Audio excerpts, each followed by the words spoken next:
What moment completely transformed your perception of someone? My brother, Nate, was my hero growing up. He was the cool older sibling, charismatic, always quick with a joke, the guy who'd sneak me into R-rated movies at 13. When I became a dad to my son, Ethan, 7, Nate was the fun uncle, showing up with Nerf guns and wild stories. Ethan adored him. Last summer, Nate moved in with us temporarily after a rough breakup, sleeping on our pull-out couch. He'd watch Ethan after school while I worked late shifts as a paramedic. Nate seemed great with him, playing video games, helping with homework, but Ethan started acting off. Quiet, jumpy, not his usual chatterbox self. I chalked it up to a school bully or growing pains. One evening, I came home early, around 9 p.m., and heard Nate's voice from the living room, low and sharp. "You don't tell anyone about our secret game, got it? Or I'll make sure your dad knows you're a tie." A liar. Ethan's voice trembled. "I won't, Uncle Nate, I promise." My gut dropped. I crept closer, peering around the corner. Nate was on the couch, Ethan beside him, eyes wide with fear. Nate's hand was on Ethan's knee, too tight. "Good boy," Nate said, his smile all wrong. Not the grin I knew. I didn't burst in. I needed to understand. That night, I hid a voice-activated recorder under the couch. For 3 days, I listened in horror. Nate wasn't just roughhousing or joking. He'd say things like, "This is our special time, Ethan. If you tell, your dad'll hate you. You don't want that, right?" He'd describe punishments for snitching, locking Ethan in the basement, telling his friends he was a baby. Ethan's small voice would beg, "Please don't tell Dad I'm bad." I felt sick, betrayed, realizing my brother was grooming my son right under my roof. During the day, Nate was his old self, cracking jokes, offering to grill burgers, acting like the best uncle. I confronted him after moving Ethan to my in-laws for safety. I played the recordings. His face went blank, then he shrugged. "It's just kid stuff, man. You're blowing this out of proportion. I was teaching him to toughen up." "Toughen up?" I roared.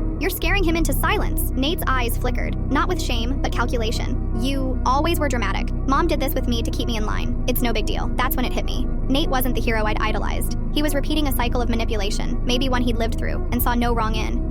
I called the police. The recordings led to his arrest for attempted child endangerment. Ethan's in counseling now, grappling with trust issues, scared to sleep alone. In court, Nate's defense was that I misunderstood his discipline. The judge didn't buy it. He's on probation, no contact with kids. My son's healing, but I'm haunted by the brother I thought I knew. A man who could smile at me over breakfast while terrorizing my boy at night. The hero I'd built up for 30 years was a predator in disguise, and I'd let him into our home.